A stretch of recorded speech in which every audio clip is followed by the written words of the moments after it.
اصطفى لا سيما على سيد الرسل وخاتم الأنبياء. سبحانك لا علم لنا إلا ما علمتنا إنك أنت العليم الحكيم. أما بعد فأعوذ بالله السميع العليم من الشيطان الرجيم. بسم الله الرحمن الرحيم.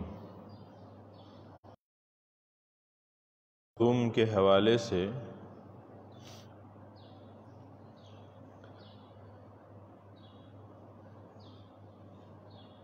آج ہمارا 5واں سبق ہے۔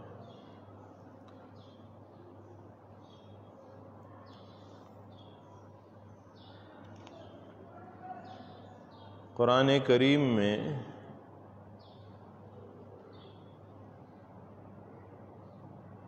قرآن کے معانی اور مطالب اور مفاہیم کو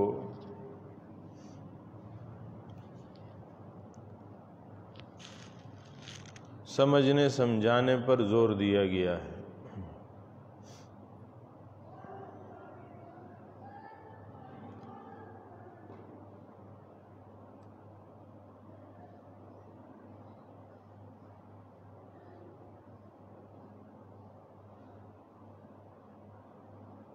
اس خدمت کو علم تفسیر کہا جاتا ہے۔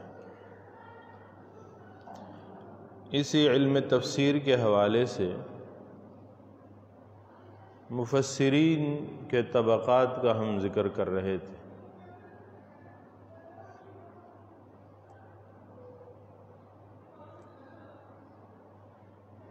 چار جہتوں سے ہم ذکر کر چکے ہیں کہ مفسرین کے 4 قسم کے طبقات بنائے گئے۔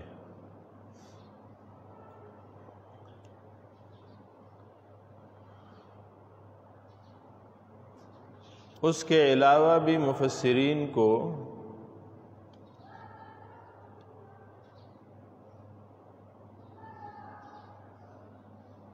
ان کے کام کے جہت سے اور ان کے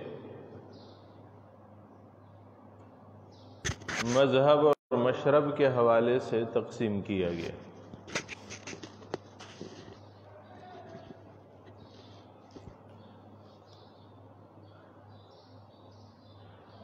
قرآن کریم میں ایک بڑا کام آیات احکام،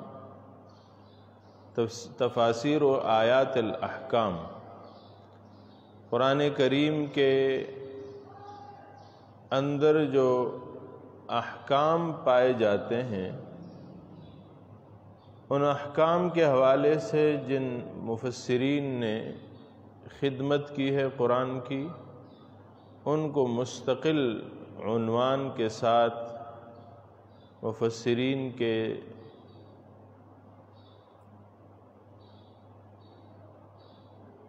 طبقے میں شمار کیا جاتا ہے۔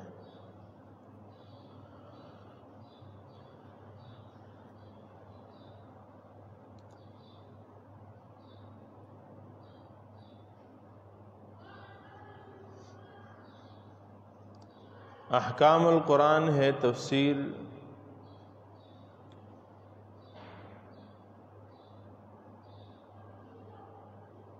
حنفی فقہ کے تحت قرآن کریم سے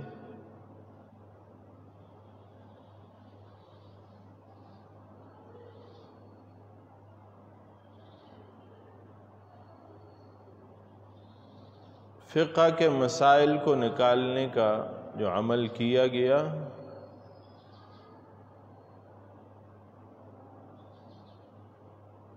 مفسر ہیں احمد بن علی الرازی الجساس، صاد کے ساتھ۔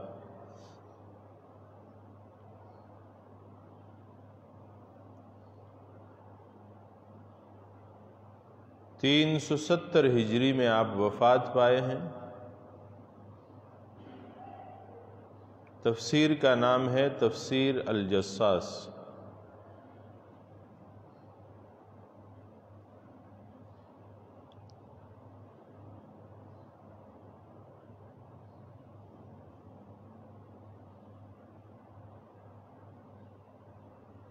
احکام القرآن ہے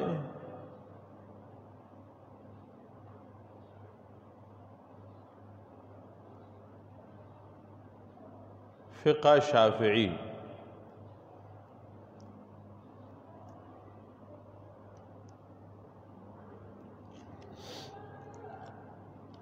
مفسر ہیں علی بن محمد،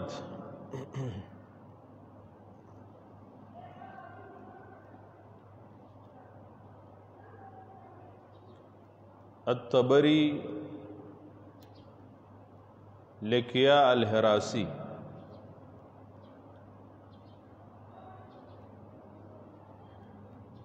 504 ہجری میں وفات پائے ہیں۔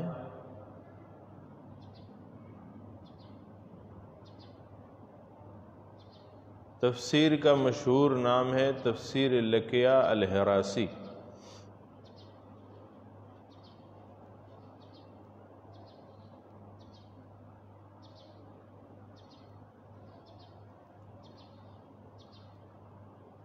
احکام القرآن میں تیسری مشہور تفسیر ہے الاکلیل فی استنباط التنزیل۔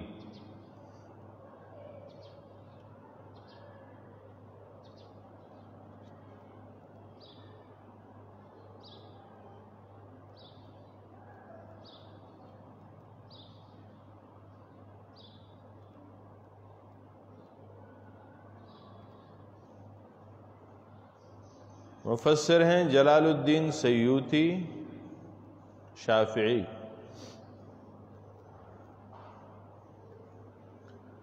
نو سو 11 ہجری میں آپ نے وفات پائی۔ تفسیر کا نام تفسیر سیوطی ہے مشہور۔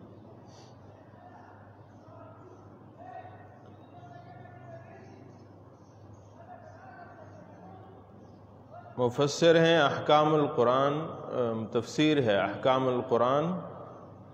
مفسر ہیں محمد بن عبداللہ الاندلسی، مالکی ہیں۔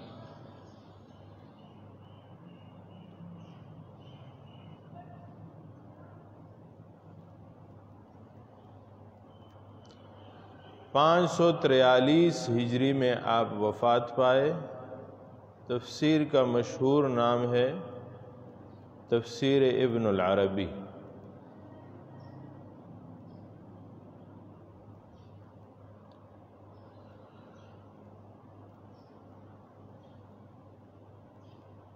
احکام القرآن پہ مشتمل 5ویں تفسیر ہے الجامع لاحکام القرآن۔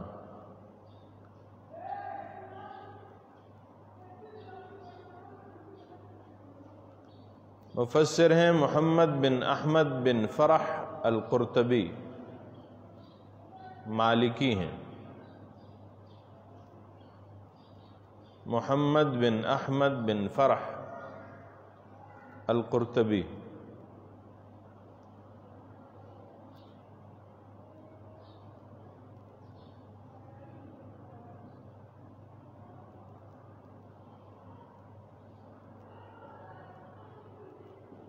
قرطبی بھی کہا گیا ہے، قرطبی،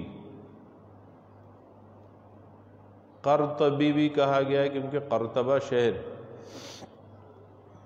اور قرطبہ بھی اسے کہتے ہیں، تو قرطبی بھی کہنا صحیح۔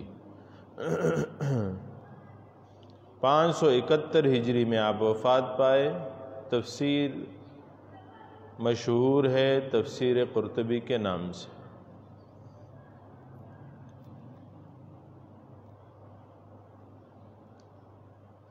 چھٹی کتاب ہے کنز العرفان۔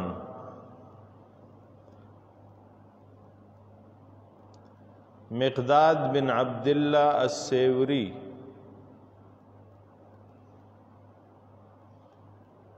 اس کے مصنف ہیں۔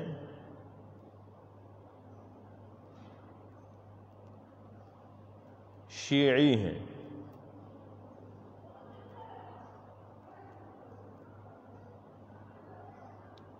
یہ 9ویں ہجری کے مفسر ہیں۔ تفسیر کا مشہور نام ہے تفسیر السیوری۔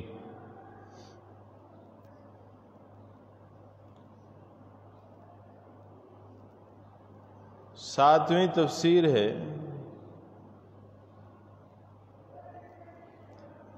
الثمرات الیانعہ، الثمرات الیانعہ۔ مفسر ہیں یوسف بن احمد الثلاثی، زیدی ہیں، فرقہ زیدیہ سے۔ 832 ہجری میں آپ نے وفات پائی۔ تفسیر کا مشہور نام ہے تفسیر الزیدی۔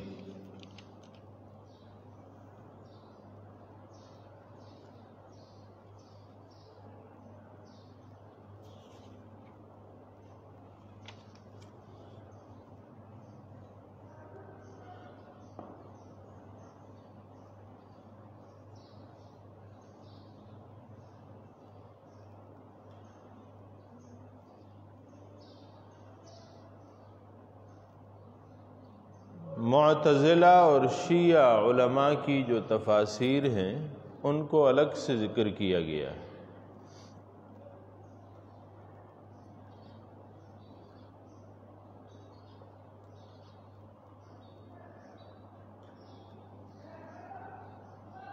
تنزیہ القرآن عن المطاعن،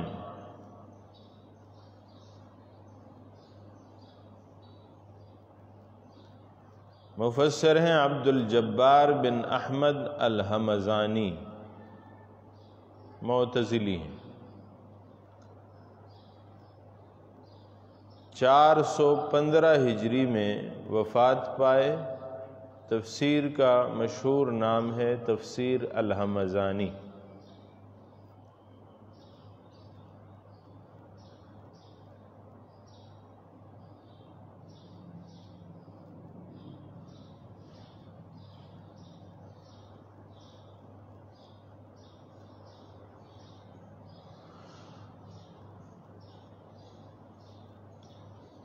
کتاب ہے امالی الشریف المرتضی۔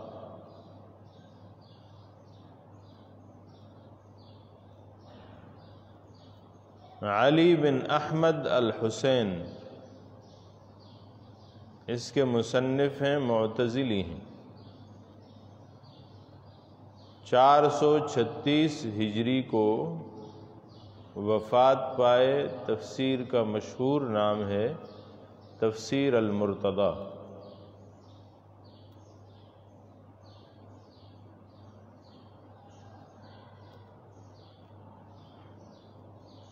ایک تفسیر ہے الکشاف۔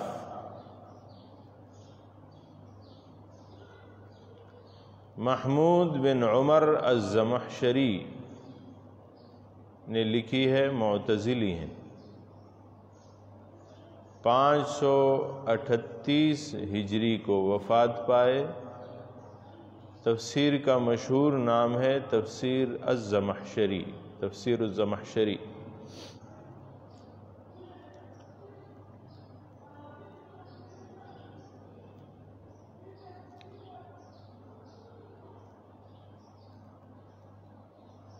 اس سے آگے شیعہ علماء کی تفاسیر۔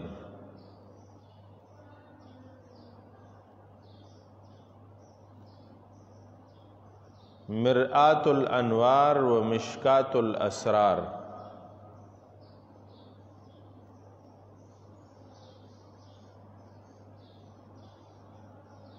مصنف ہیں عبد اللطیف الکازرانی، شیعی۔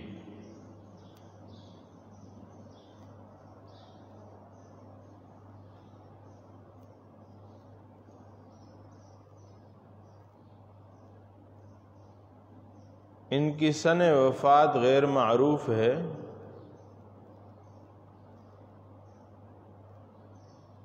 تفسیر کا مشہور نام ہے تفسیر المشکات۔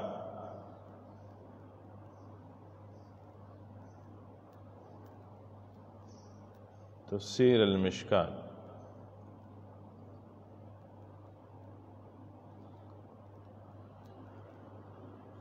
تفسیر کا نام ہے تفسیر العسکری۔ یہ بھی شیعہ عالم کی لکھی تفسیر ہے۔ مفسر کا نام ہے الحسن بن علی الہادی۔ 260 ہجری میں وفات پائے۔ تفسیر کا مشہور نام ہے تفسیر العسکری۔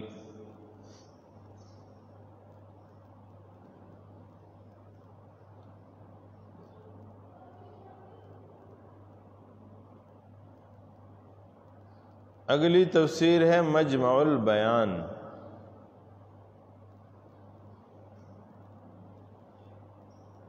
مصنف ہیں الفضل بن حسن الطبرسی، شیعی، 538 ہجری میں وفات پائے۔ تفسیر کا مشہور نام ہے تفسیر الطبرسی۔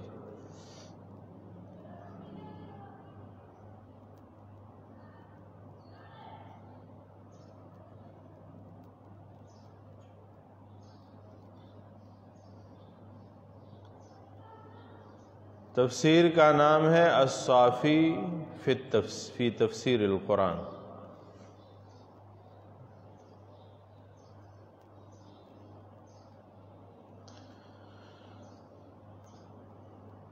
مصنف ہیں محمد بن الشاہ مرتضی الکاشی،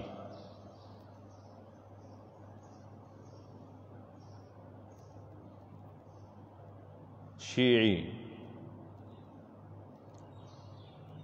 1090 ہجری میں وفات پائے۔ تفسیر کا مشہور نام ہے تفسیر الکاشی۔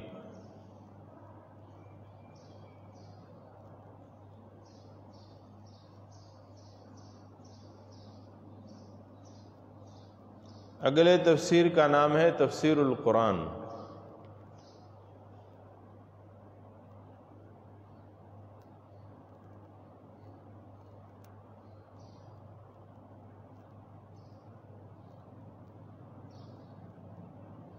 عبداللہ بن محمد علوی،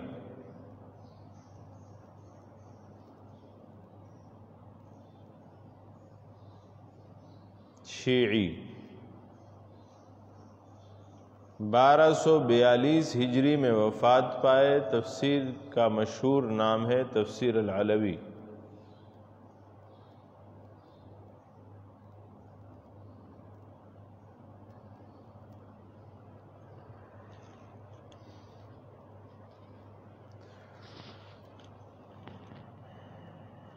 اگلے تفسیر کا نام ہے بیان السعادہ۔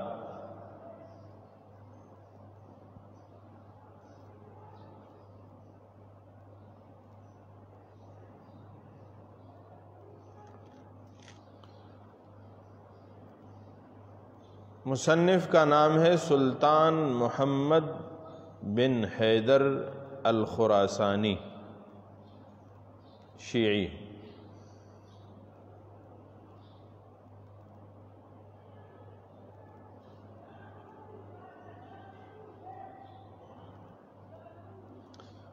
1315 ہجری میں وفات پائے۔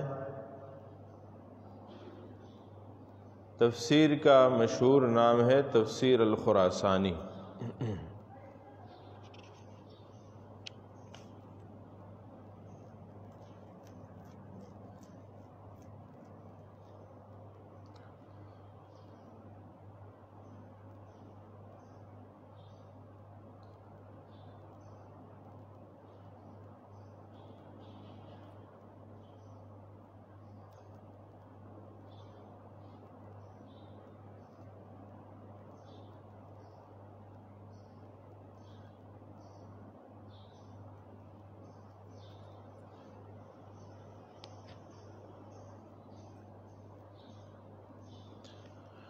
نئے دور کی مختلف تفاسیر۔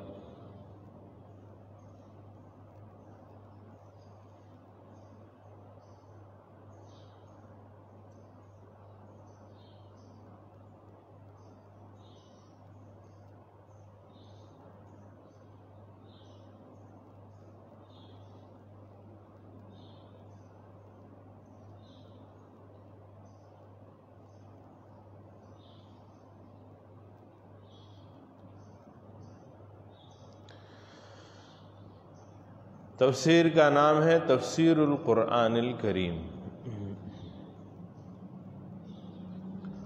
مصنف ہیں محمد رشید رضا۔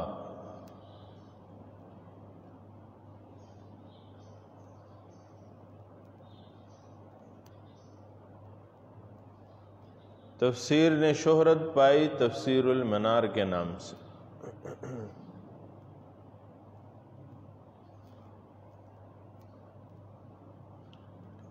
تفسیر المراغی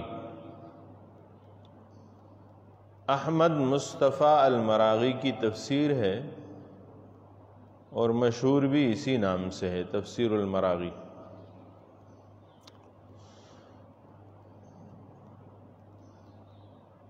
تیسری تفسیر ہے محاسن التاویل۔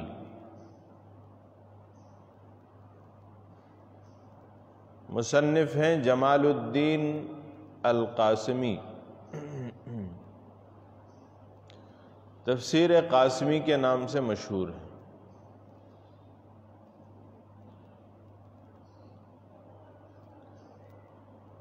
چوتھی تفسیر کا نام ہے فی ظلال القرآن، طا کے ساتھ لکھی جاتی ہے، ظلال۔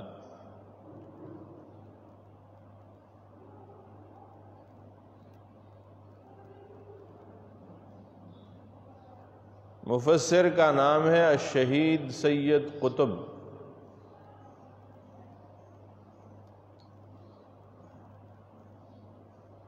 تفسیر نے شہرت پائی تفسیر الظلال کے نام سے۔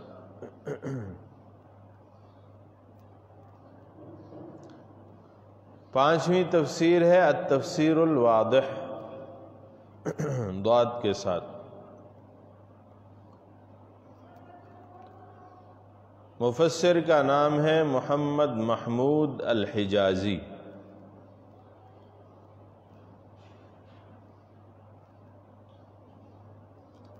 تفسیر نے شہرت پائی التفسیر الواضح کے نام سے۔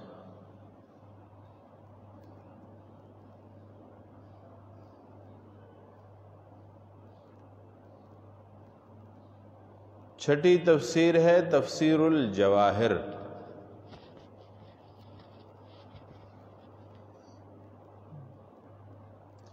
مصنف کا نام ہے طنطاوی جوہری۔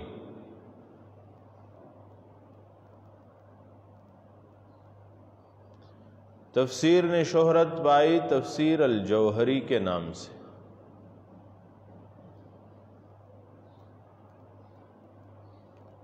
ساتویں تفسیر ہے تیسیر التفسیر۔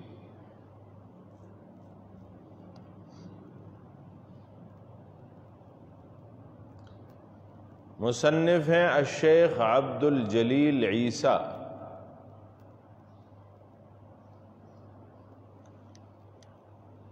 یا عیسی، اور تفسیر بھی اسی نام سے مشہور ہے، تفسیر عیسی یا عیسیٰ۔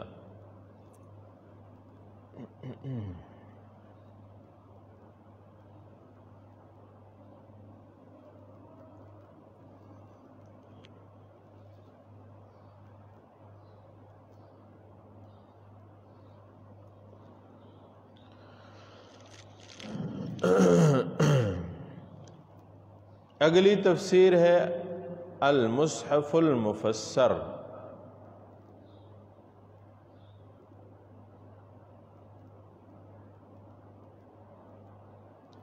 محمد فرید وجدی کی تفسیر ہے،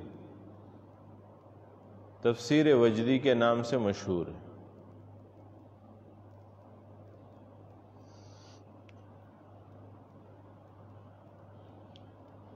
تفسیر ہے الہدایۃ والعرفان۔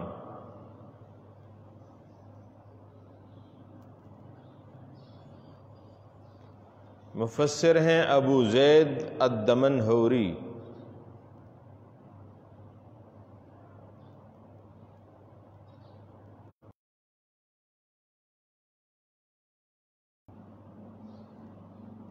مفسر ہیں حسنین مخلوف۔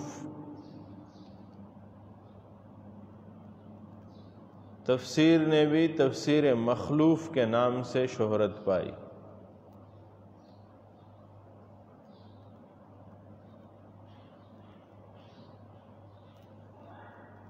11ویں تفسیر کا نام ہے فتح البیان۔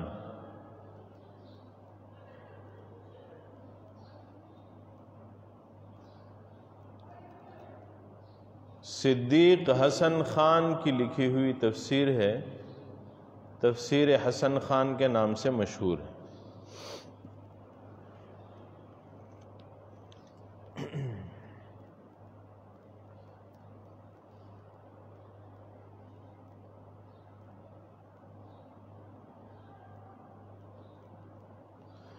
یاد رہے کہ اس قسم کی بہت سی تفاسیر جدید لکھی گئی ہیں، لیکن تطویل کے خوف سے اسے چھوڑ رہے ہیں اور اس مبحث سے آگے بڑھتے ہیں۔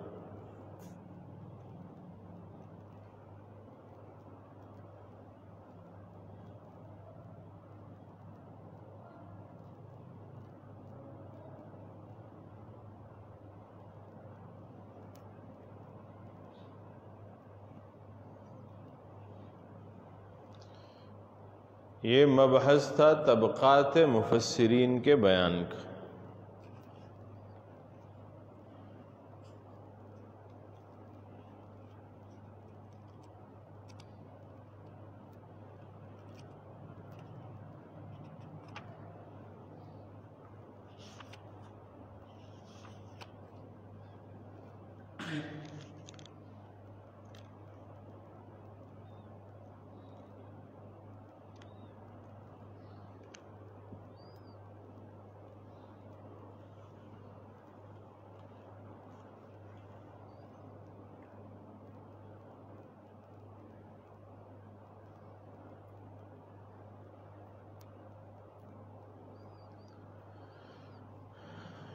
ایک مبحث ہے قرآن عظیم الشان کی تفسیر کے حوالے سے، قرآن کے حوالے سے بھی ہے،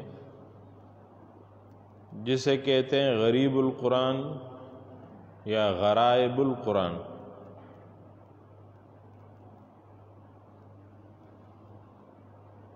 یا غریب التفسیر یا غرائب التفسیر۔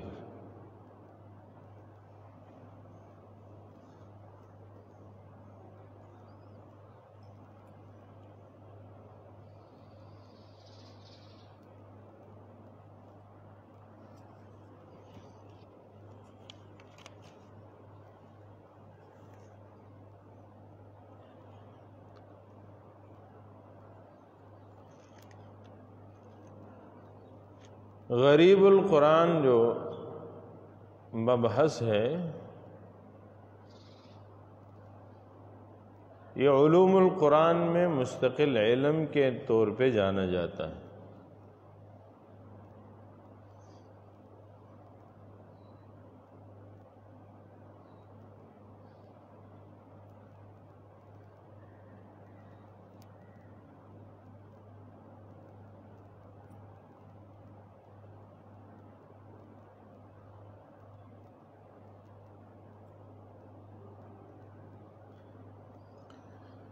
اس علم کا موضوع یہ ہے کہ قرآن کریم کے الفاظ کے مرادی معنی کو سمجھا جائے۔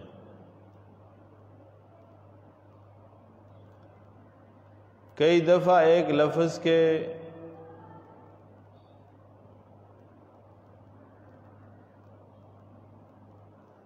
کئی معنی ہوتے ہیں۔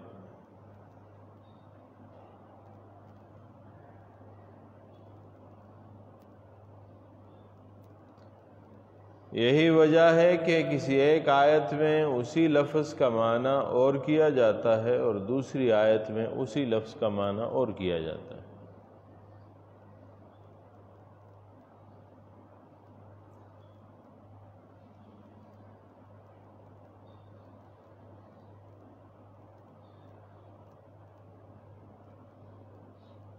ہلکے سے فرق کے ساتھ لفظ کا معنی بدل جاتا ہے۔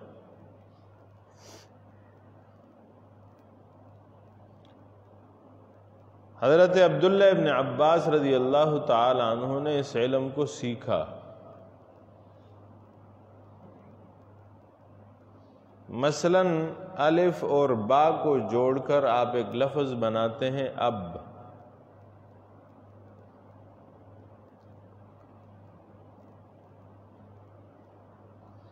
اور اسی با پہ اگر شد ڈال کے اب کر دیں تو معنی اور ہو جائے گا۔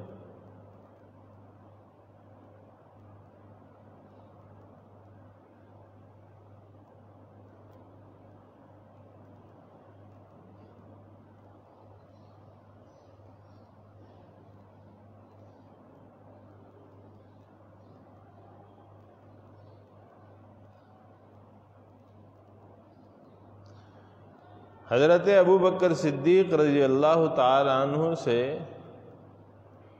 اب بن کا معنی پوچھا گیا،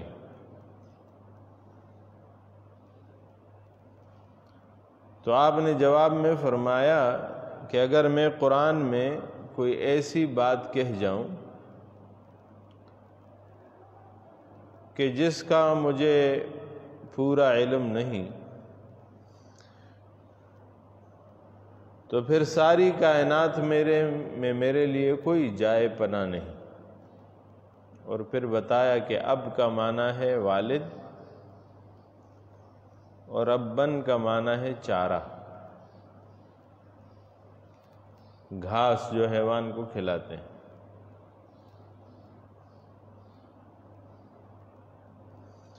تو دونوں میں دیکھیے زمین و آسمان کا فرق ہے۔ اب کے ساتھ ایک الف لگا کر اسے ابا کر دیں تو معنی انکار کا ہو جاتا ہے۔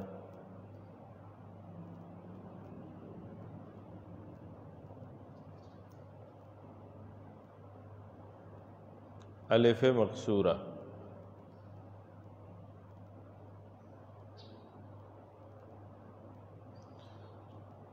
اس لیے جناب رسول اللہ صلی اللہ علیہ وسلم کا ارشاد گرامی ہے کہ قرآن کریم کے معانی کو سمجھو اور اس کے نکات ڈھونڈو۔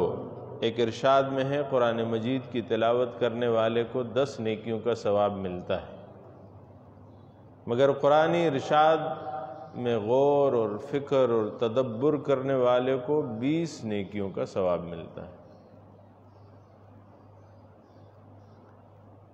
ایک روایت میں آتا ہے کہ قرآن حکیم کے علوم و معارف کا ماہر باعزت فرشتوں کے ساتھ ہوگا۔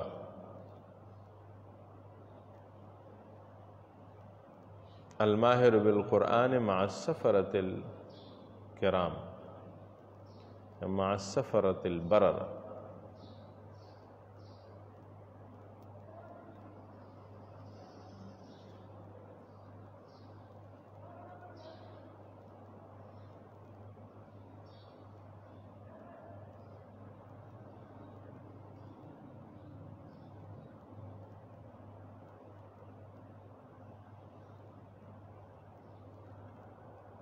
اس پہ علماء نے بہت کام کیا۔ کتاب العزیزی کی تصنیف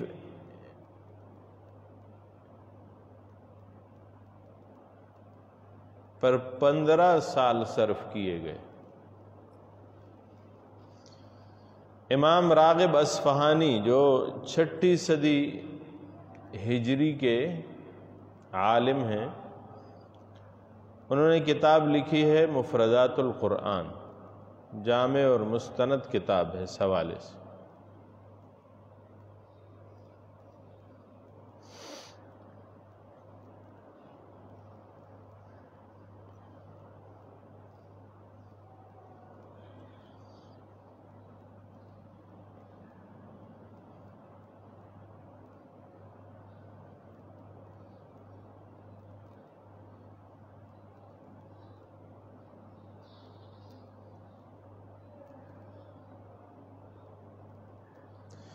ابن عباس رضی اللہ تعالی عنہ کے حوالے سے ایک روایت ملتی ہے کہ آپ نے حضرت امیر معاویہ رضی اللہ تعالی عنہ سے پوچھا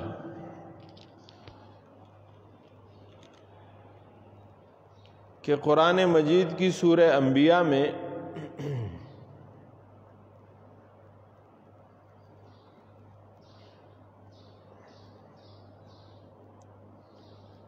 حضرت یونس علیہ السلام کے متعلق ارشاد ہے کہ فظن ان لن نقدر علیہ،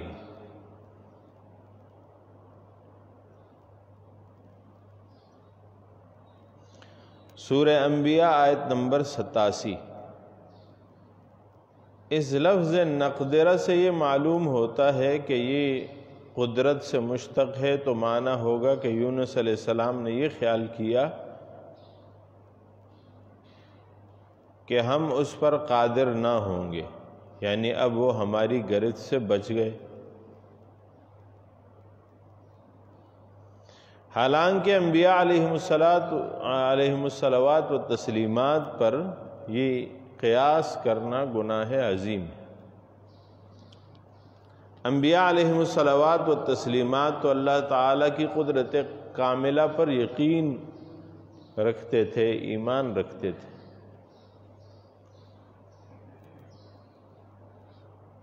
حضرت معاویہ رضی اللہ تعالیٰ عنہ نے فرمایا کہ یہ لفظ قدرت سے مشتق نہیں ہے، قدر سے مشتق ہے۔ اس چیز کو مدارک نے ذکر کیا۔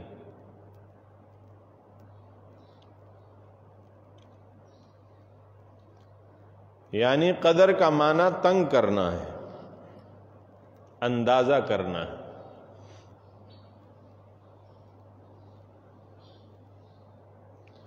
جیسا کہ قرآن عظیم الشان میں سورہ فجر میں ذکر ہے، فَقَدَّرَ عَلَيْهِ رِزْقَهُ، اللہ نے اس پر اس کا رزق اندازہ کر دیا، تنگ کر دیا، مخصوص کر دیا۔ کبھی رزق ہوتا ہے بغیر حساب کتاب کے، کبھی رزق ہوتا ہے اندازے کے ساتھ۔ تو اسے کہتے ہیں اندازہ کرنا، مطلب تنگ اور محدود کر دینا۔ تو یہاں بھی یہی معنی مراد ہے۔ حضرت یونس علیہ السلام نے خیال فرما لیا کہ اب ان پر کوئی تنگی باقی نہیں رہے گی۔ فظن ان لن نقدر علیہ، جیسا کہ ہجرت کے بعد ہر نبی علیہ السلام کو آسانی دی گئی۔ قرآن کریم نے سورہ نساء آیت نمبر 100 میں ذکر کیا، فرمایا وَمَن يُهَاجِرْ فِي سَبِيلِ اللَّهِ يَجِدْ فِي الْأَرْضِ مُرَاغَمًا كَثِيرًا وَسَعًا، فراخی دیکھے گا۔ نبی کریم صلی اللہ علیہ وسلم جب قوم سے ناراض ہو کر وہ نبی نکلے تو قوم پر عذاب نازل ہوا، مگر نبی علیہ السلام یعنی یونس علیہ السلام کی قوم کی خوشبختی سے ان کے لیے ہدایت کا فیصلہ ہو چکا تھا۔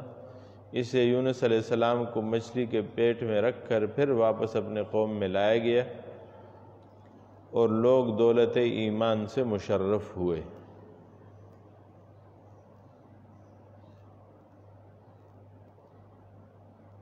اب یہاں سوچنے کی بات یہ ہے کہ لفظ قدر کے معنی اگر پتہ نہ چلتے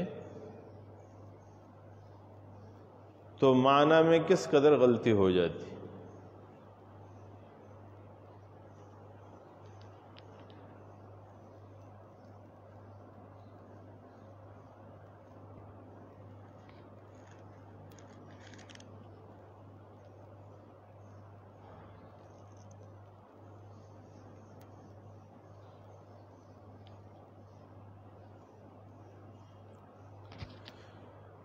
الاتقان فی علوم القرآن میں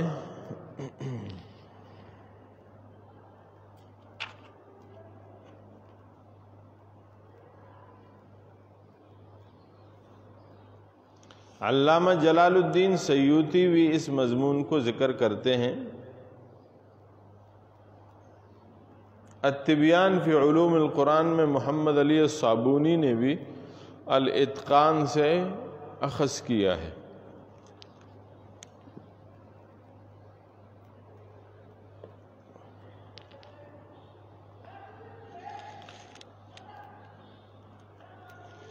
اور اشارات کیے ہیں، تفصیلات بتائے ہیں۔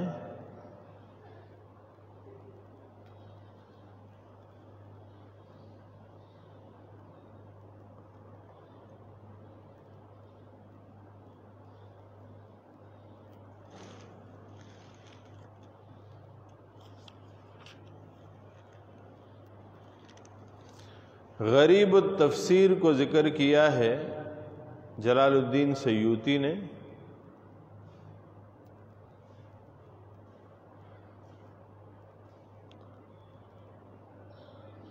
فرمایا الف فیہ محمود بن حمزہ الکرمانی کتاباً فی مجلدین۔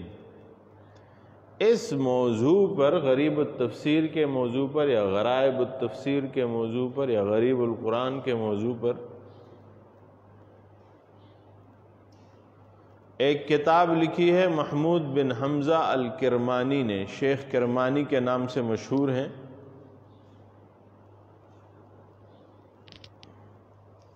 دو جلدوں پہ مشتمل کتاب ہے جس کا نام ہے العجائب والغرائب۔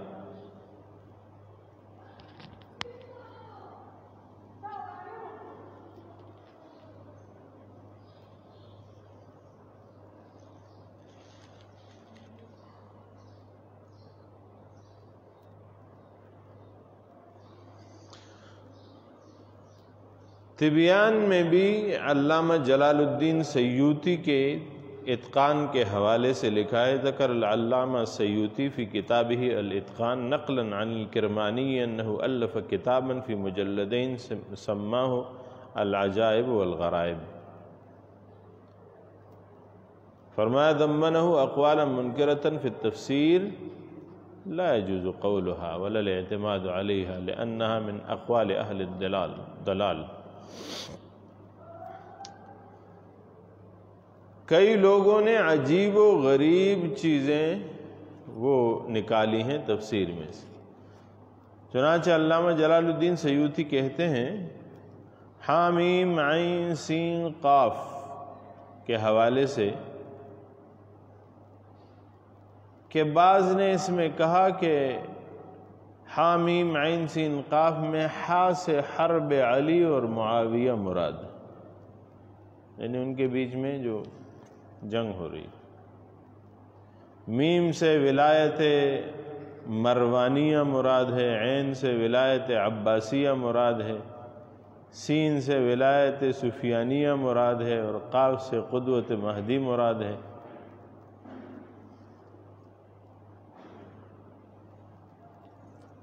یعنی یہ عجیب و غریب تفسیر۔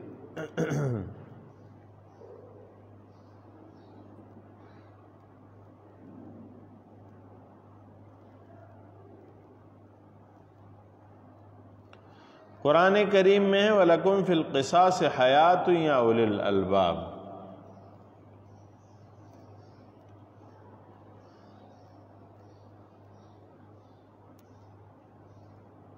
بعض نے اسے کہا ہے کہ یہ قصاص نہیں، قصص القرآن، اس سے قرآن کے قصے مراد ہیں، اس میں اولو الالباب کے لیے حیات، لیکن یہ بہت دور کی بات ہے۔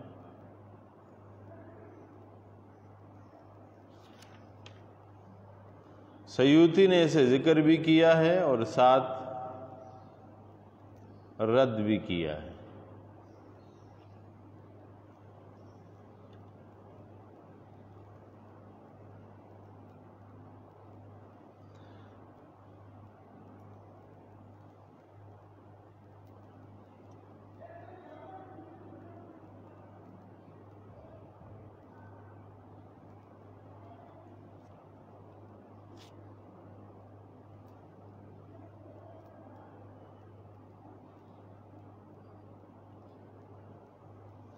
کئی چیزیں ایسی ہیں جن کو تفاسیر نے ذکر کیا،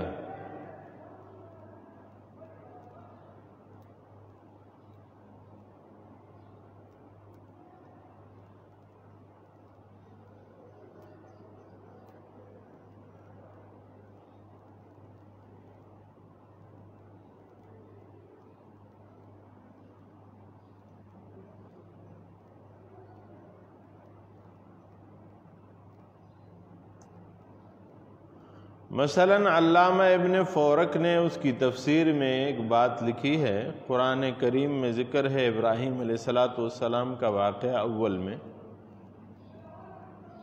الم تر الی الذی حاج ابراہیم فی ربہ ان آتاہ اللہ الملک، اس کے آگے فرماتے ہیں کہ ابراہیم علیہ السلام نے اللہ سے مطالبہ کیا، قال رب ارنی کیف تحیی الموتى قال اولم تؤمن قال بلا ولکن لیطمئن قلبی۔ وہاں ہم معنی کرتے ہیں تاکہ میرا دل مطمئن ہو جائے، آپ مجھے دکھا دیجئے۔ چنانچہ اللہ جل شانہ نے دکھایا۔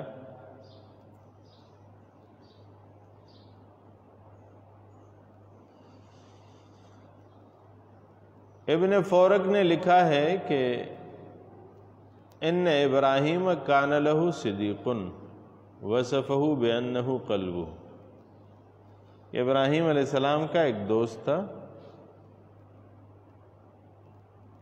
وہ اسے کہتا تھا میرا دل، قلبی۔ جیسے لوگ کہتے ہیں کہ فلاں آدمی یہ تو میرا جگر ہے، تو میرا دل کا ٹکڑا ہے۔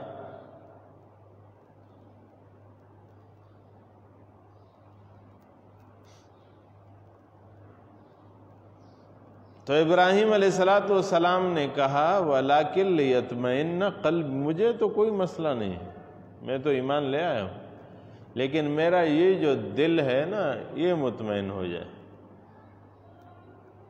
کرمانی کہتے ہیں ھذا بعید جدا، بہت دور کی بات ہے۔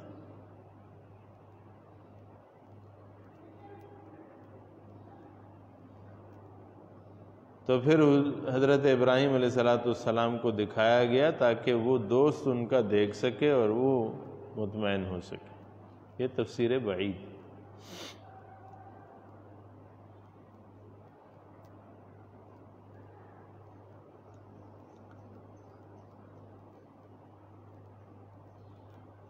مفسرین نے ربنا ولا تحملنا ما لا طاقت لنا بہ کے نیچے لکھا ہے کہ بعض لوگوں کا کہنا عجیب و غریب ہے کہ وہ کہتے ہیں ما لا طاقت لنا بہ سے مراد کیا ہے؟ الحب والعشق، محبت و عشق اس سے مراد۔ جلال الدین سیوطی رحمۃ اللہ علیہ الاتقان فی علوم القرآن میں جلد 4 میں نقل کرتے ہیں، اور وہ فرماتے ہیں کہ کواشی نے اپنی تفسیر میں سے ذکر کیا۔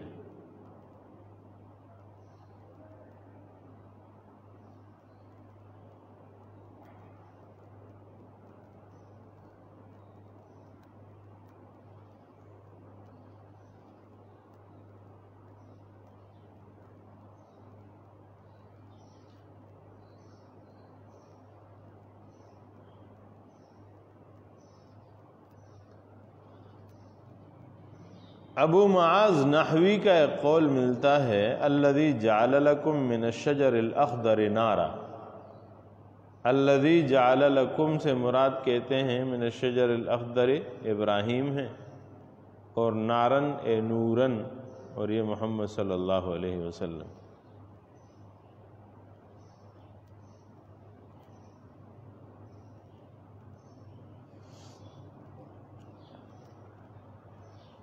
تو یہ بھی غرائب القرآن یا غرائب التفسیر کے ضمن میں ذکر ہوتے ہیں۔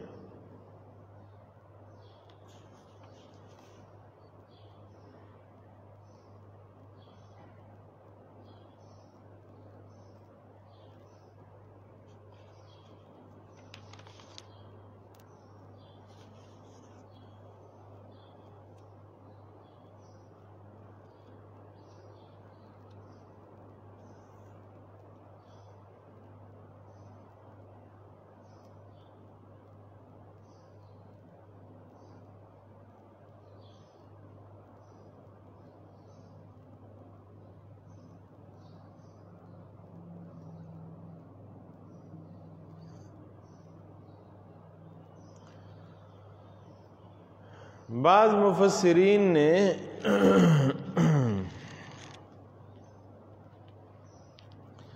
اس حوالے سے بھی اسے دیکھا ہے کہ بعض لوگوں نے تفسیر کے ضمن میں کچھ واقعات ذکر کر دیے ہیں جو قرآن کریم کی اس آیت کی بالکل تفسیر نہیں کرتے، وہ بھی غرائب میں شمار کیے گئے ہیں، بلکہ ایک اور جہت بتاتے ہیں، اور قاری اور تفسیر جاننے والے طالب علم کو صحیح رستہ سے ہٹاتے ہیں۔ مثلا قرآن میں ان الذین آمنوا ثم کفروا ثم آمنوا ثم کفروا ثم ازدادوا کفرا لم یکن اللہ لیغفر لهم ولا لیہدیہم سبیلا۔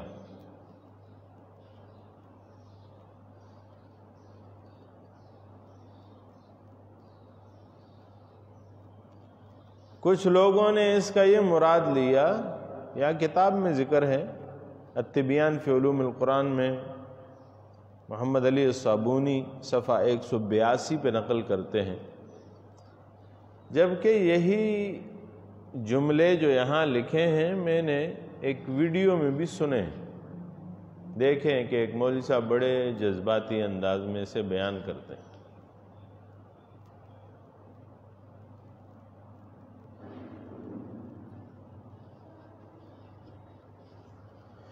کیا کہتے ہیں؟ کہتے ہیں قالوا ان هذه الآية نزلت في ابی بکر وعمر وعثمان، تین خلفائے راشدین کا نام لے کر کہا آمنوا بالنبی اولا ثم کفروا، پہلے وہ نبی پر ایمان لائے پھر انہوں نے کفر اختیار کیے۔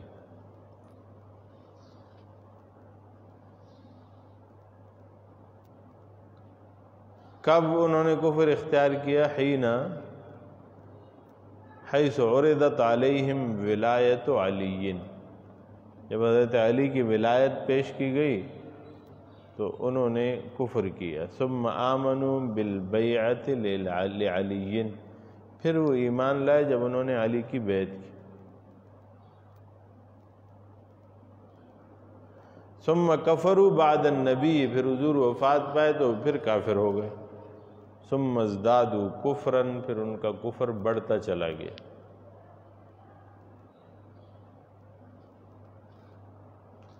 بِأَخْذِ الْبَيْعَةِ مِنْ كُلِّ الْأُمَّةِ، ساری امت سے انہوں نے اپنے ہاتھوں پہ بیعت کروا لی۔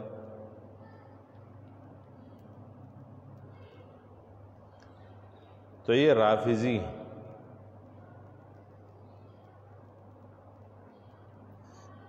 انہوں نے یہ تفسیر اپنے شوق اور جذبے کے تحت کی ہے، اس کی یہ تفسیر نہیں ہے۔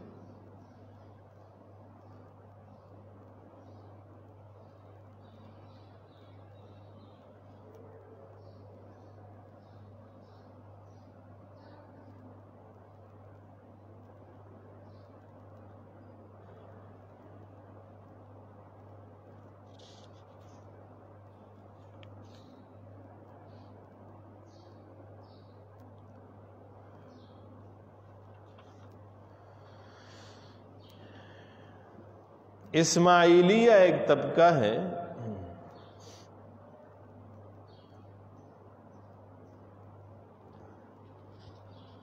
امام جعفر صادق جو مشہور ہیں ان کی بڑی اولاد ہے اسماعیل، اس کی طرف جو لوگ اپنے آپ کو منسوب کرتے ہیں وہ اسماعیلیہ کہلاتے ہیں۔ وہ انہیں امام مانتے ہیں۔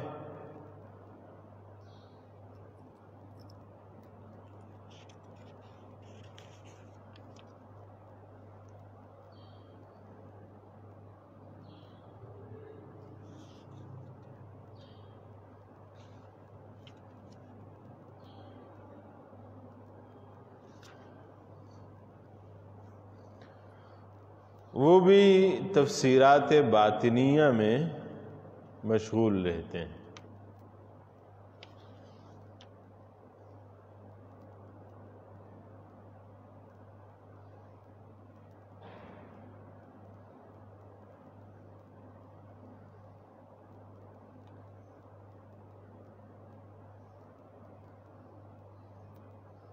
باطنیہ کی تفسیر میں ہمیں ملتا ہے، وہ یہ کہتے ہیں کہ قرآن کا ظاہر تو مقصود نہیں ہے، اس کا باطن ہے اصل میں۔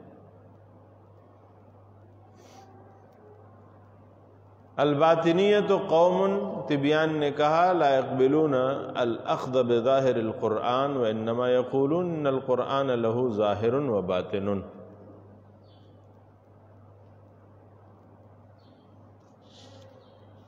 اور وہ یہ اعتقاد رکھتے ہیں بأن المراد منہ الباطن دون الظاہر۔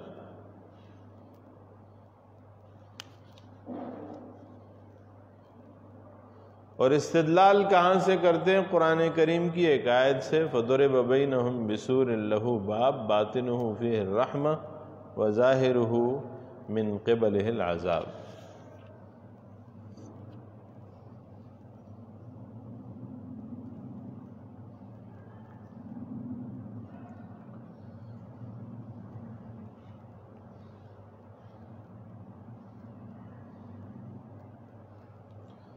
جو لوگ صحابہ کرام سے، خصوصاً خلفائے راشدین سے اور ان سے نبی کریم صلی اللہ علیہ وسلم کی ازواج مطہرات سے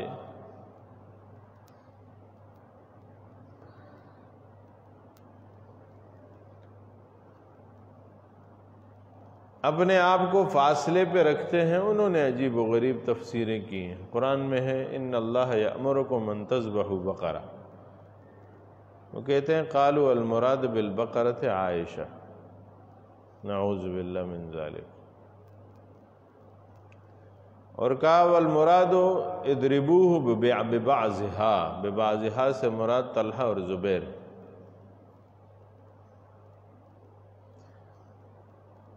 قرآن میں انما الخمر والمیسر والانصاب والازلام رجس من عمل الشیطان، تو انہوں نے کہا قالوا المراد بہما ابو بکر و عمر۔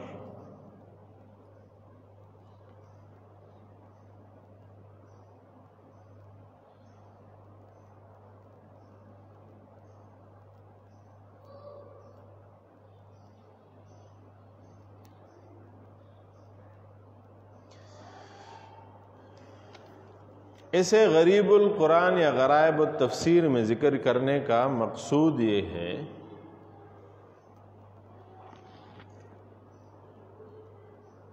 کہ تفسیر قرآن کریم کے ہر مطلب اور مفہوم جو کسی نے ذاتی طور پر گڑھ لیا ہو اسے تفسیر نہیں کہتے۔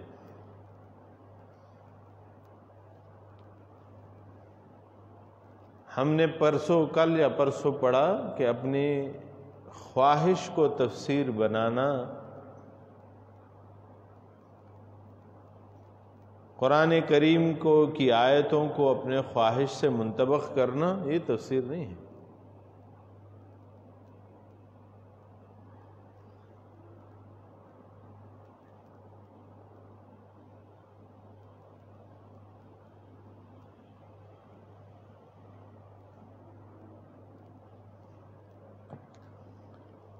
اس سے یہ ظاہر ہوتا ہے